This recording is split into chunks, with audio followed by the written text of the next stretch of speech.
So you got into a relationship and all of a sudden everything started to deteriorate. And what we're trying to find is, what was the reason for that? Well, there could be so many different reasons. It's not funny.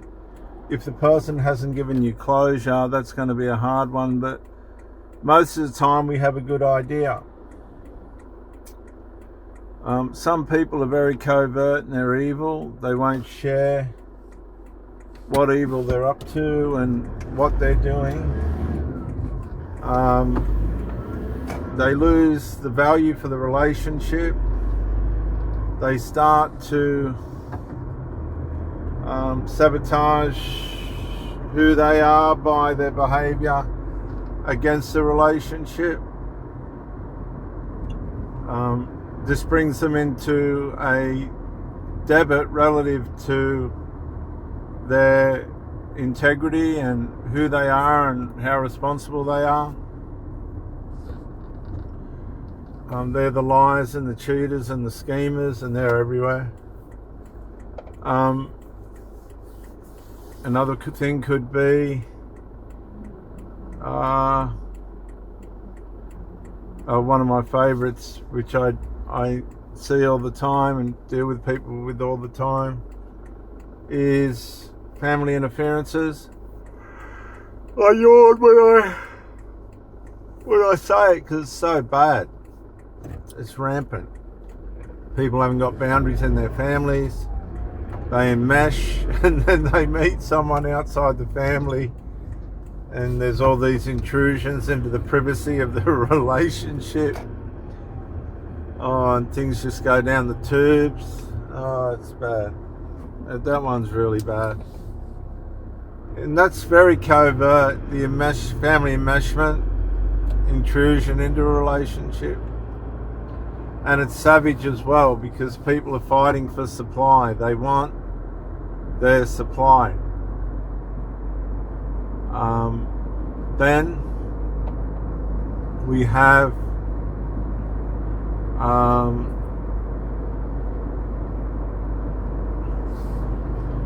the people that just lose value in you, and you have to accept it. You've given it a go. You weren't what they wanted. It's run its race, and that's the end of it. That sucks too. I know, that's bad. And today, with all the options, these people, they're just like grasshoppers jumping from one blade of grass to the next. They're not worried too much about the consequences of themselves, on themselves, and how all that pans out. Reason being is, a lot of these people haven't got any value for themselves and the way they perceive themselves. So people will assist them into staying in a condition of no value. Like if you say to somebody, well, I'm not worthy, well, most people will jump on board and make sure you stay unworthy. And if somebody comes along that tries to make somebody that thinks they're unworthy worthy, they're just going to waste their time, because they won't understand what you're trying to do. People who don't feel like they deserve to be loved in that, they're going to think you're crazy if they told you they're unworthy. That's how it works. That's why a lot of people are on alcohol, drugs, nicotine, other chemicals, because they don't know how to manage themselves. They're trying to manage themselves via self-medications. Doesn't work. It only makes things worse. Remember, the Bible says that anxiety leads to depression. A lot of depression could be fixed if there wasn't any anxiety. And I can tell you that a lot of people who had anxiety and turned to drugs and alcohol as a means of fixing that ended up becoming worse, because they suffered anxiety trying to find the money to fuel the addictions, trying to find the money to pay for the stuff that apparently was fixing the anxiety became a major anxiety, an anxiety that was 10 times worse than the one that they started with. So what they thought was the cure actually added to the problem. This happens all the time. People think they've got the cure, but they're just adding to the problem, because now the cost of these chemicals and drugs and other stuff, the cost of it is so high now that people become anxious trying to work out how they're going to get the money to supply themselves with it. And then they get mixed up with people that they think are going to help them. The next minute they're getting robbed. People are stealing from them because they want the drugs too and they haven't got the money. Parents start to supply these fools all their stuff. A lot of the parents are on it as well. And they lose everything. You know that? They lose everything. They lose everything. They end up with nothing. Nothing. It's quite pretty bad how it all ends up.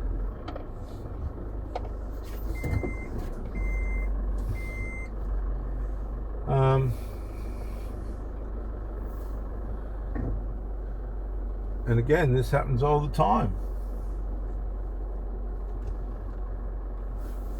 All the time.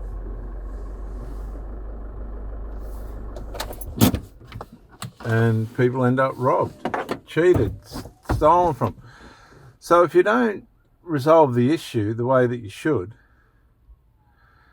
and you're trying to dust it over or dust it away with some other kind of way of fixing things, you can make the problem worse. You can make the problem 10 times worse. And that's not good when you start making the problem 10 times worse. It doesn't help anything.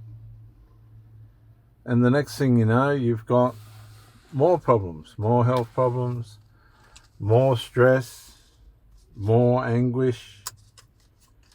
And it just goes on and on and on. The next thing, the little bit of drug that you were taking becomes more drugs, which brings more stress, which brings more trouble because you need more money. And it just takes you further away from what is responsible. And it doesn't fix anything. It's not fixing the anxiety. Once you're reliant on medications and drugs and chemicals and things, it makes the anxiety worse. Because as I said, then you've got the responsibility of trying to find the money to supply it, trying to find the where you can get it from, making sure the doctor's going to keep up the scripts. You start to lie, scheme, all this other stuff. And then what starts to happen is you begin to go downhill. You become somebody that's just going to struggle for the rest of their life. You're not going to get a breakthrough in life. You're going to struggle for the rest of your life. It's going to cause you trouble, issues, sicknesses, bad health, and relationship problems. People don't want to hang around with people that are abusing themselves unless they're abusing themselves as well. And once in a lifetime, these people might meet somebody, once in a lifetime, that can actually provide for them an opportunity to get out of the situations that they're in.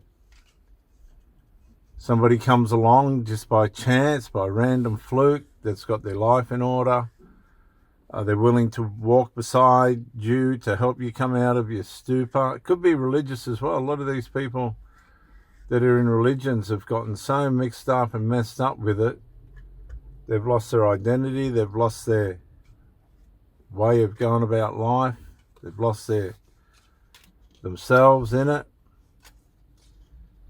And it's hard to find your way out of those things. It's very hard to find your way out of something that you're devoted to and put your life into and trust and want to work with and, want to learn. We get things wrong a lot of the time. We get our self-diagnosis wrong. We get the way that we perceive things wrong. And we just keep going down the rabbit hole. We don't give ourselves time to learn wisdom. Because wisdom is the principal thing. Therefore, get wisdom. Wisdom is the principal thing. Therefore, get wisdom. But we don't take time to do that anymore. We listen to the same old songs that were playing 30, 40, 50 years ago. We listen to the same old crap and garbage, doing the same old things that we know aren't good for us. We've made our conscience so numb and dull and seared that the poor old conscience is just not working anymore. It's just gone dull. And that underpowers you to be able to be inspired to find your way out. You want to get out. You want to get out of this crap that you're in. And you got to start protecting yourself from the chemicals and the drugs and other shit that you're putting into yourself. And get some clarity and enjoy the reward that your body will give you for doing that. There is a self-reward system in our body. And when you know you're doing something good for yourself, it kicks in. And that's when your life starts to go upward. And it goes upward fast. And once you get a taste for it, you never go back.